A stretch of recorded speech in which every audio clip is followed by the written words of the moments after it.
आणि आता या बातमीपत्रामध्ये महानगरांमध्ये काय काय घडतंय हे सगळं आपल्याला जाणून घ्यायचंय अगदी वेगवान पद्धतीने। मात्र त्याआधी जाऊयात मुख्यमंत्री देवेंद्र फडणवीस बोलतात। देशाचे असतात ते कुठल्या पक्षाचे नसतात, त्यांना भेटायला जाणं यामध्ये काही वावगं आहे असं मला वाटत नाही।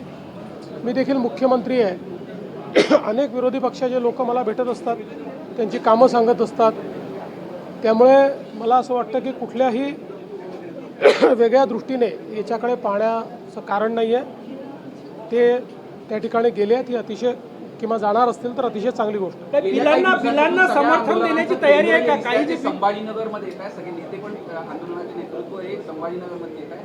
14 तारखेला तिरंगा रॅली संभाजीनगरला आपण होत आहे, आपण स्वतः नेतृत्व करताय। असं आहे की संपूर्ण महाराष्ट्रामध्ये तिरंगा रॅली होत आहेत, देशात तिरंगा रॅली होत आहेत। 15 ऑगस्ट भारतीय स्वातंत्र्य दिन आणि काल झालेला 9 ऑगस्ट करो या मरो भारत छोडो या सप्ताहामध्ये संपूर्ण देशात आपल्या तिरंगा रॅलीच्या माध्यमातून देशप्रेमाचं वातावरण तयार झालं पाहिजे, या दृष्टीनं या रॅलीज काढलेल्या आहेत।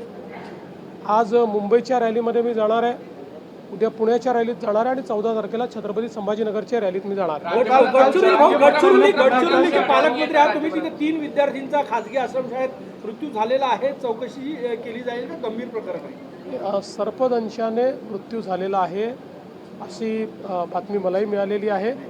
या संदर्भात अधिकची माहिती मी मागितलेली। आपण बोलणार आहोत शेतकऱ्यांच्या तक्रारी आहे की शेती हंगामी बागायत असताना देखील जिरायतमध्ये करायचं असं एखाद्याचा हे लपवता येत नाही। या संदर्भात गुगल इमेजरी आहे, प्रत्यक्ष ग्राउंड ट्रुथिंग आहे, ड्रोन इमेजरी आहे। कोणाचं सुटलं असेल तर ते इन्क्लूड होईल।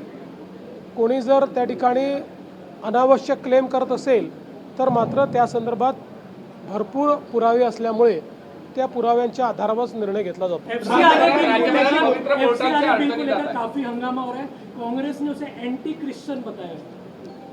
देखिए, FCRA के ऊपर बिल लाने का कारण यही है कि लगातार इस देश के अंदर FCRA का उपयोग करके कुछ संस्थाएं पैसा ला रही है और उस पैसे का उपयोग देश विरोधी गतिविधियों के लिए किया जा रहा है।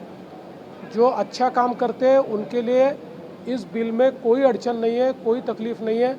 FCRA की प्रोविज़न भी रहने वाली है, जो हिसाब देंगे उनके लिए उनका लाइसेंस भी रहने वाला है। मुझे विश्वास है कि अगर किसी को इसमें कुछ कहना होगा वो संसद में कह सकते हैं। भारत सरकार रिसेप्टिव है और ये किसी एक समुदाय का इसमें विषय ही नहीं है, क्योंकि केवल क्रिश्चियन संस्थाओं के लिए FCRA नहीं है, सारी संस्थाओं के लिए FCRA ये आवश्यक है। और सारी संस्थाएं किसी भी समाज की हो, जो संस्थाएं जिनको फॉरेन से डोनेशन मिलता है उनको FCRA ये आवश्यक है। अमेरिकेमधनं बरेच स्टेटमेंट येत आहे FCRA वरनं। खरं तर भारताचा अंतर्गत हा सगळा विषय आणि सगळ्या ज्या संस्थांना हे मिळतात त्यावरून हे सगळं FCRA बिल आणणं का गरजेचं आहे या स्टेटमेंटवरूनच लक्षात येतं की अमेरिकेतल्या काही लोकांना FCRAचं अमेंडमेंट बिल येत आहे याची मिरची लागली, याचा अर्थ काय आहे? पण मी पुन्हा एकदा सांगतो की केंद्रातलं सरकार सगळ्यांचं म्हणणं ऐकून घेणारं सरकार आहे। हे कुठल्याही एका समुदायाच्या विरोधात बिलकुल नाही।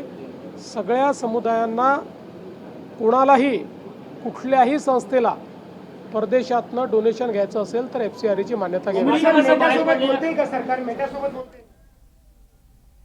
तर आपण पाहतोय की आत्ताच मुख्यमंत्री बोलत होते आणि यावेळी त्यांनी भेटीवरून सुद्धा शरद पवारांचे खासदारचे भेट घेणार आहेत, त्या संदर्भात सुद्धा बोललं की पंतप्रधान हे देशाचे नेते आहेत, त्यांना कुणी भेटू शकतं। सोबतच त्यांनी जे विधेयक आता मांडलं जाणार आहे त्या संदर्भात सुद्धा माहिती दिली की ज्या पद्धतीनं विदेशातून येणाऱ्या पैशांचा इथे चुकीचा वापर केला जातो आहे, अगदी देशविरोधी कारवाया त्यातून केल्या जात आहेत, ते थांबवण्यासाठीच हे महत्त्वाचं असल्याचं त्यांनी सांगितलंय।